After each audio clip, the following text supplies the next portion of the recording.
The title of the most marginal federal electorate in the country belongs to Herbert in North Queensland. Last year's boundary realignment made the Townsville-based seat notionally Labor, and the retirement of the long-serving LNP member Peter Lindsay has left the result wide open. The federal seat of Herbert is home to one of the most diverse economies in the country. In the last financial year, the regional economy topped $12 billion. The population grew by 6,000 people, and that's tipped to grow by another 75% in the next decade. What we need now is the federal government to recognise that we are a community that can make a big economic contribution to our national productivity. Candidates from the major parties say balancing the boom times is a main focus for this election. Invariably infrastructure, the Bruce Highway, the Western Rail Corridor, the cruise ship terminal, the cultural centre.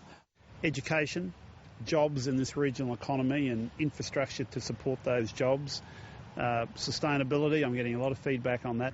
Labor candidate Tony Mooney was mayor of Townsville for nearly 20 years and lost the top job after council amalgamations in 2008. I'm saying I've got the experience to deliver, but I don't take anything for granted. I know it's going to be a hard slog. In contrast, this is the first foray into political life for the LNP candidate for Herbert, Ewan Jones. The local auctioneer and real estate agent identifies himself as a man for small business and families.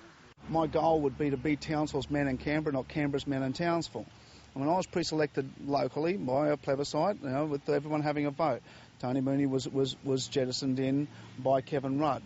A redistribution last year means Herbert's previously narrow margin of 0.2% in favour of the LNP has been flipped to an even narrower Labor margin of 0.03%.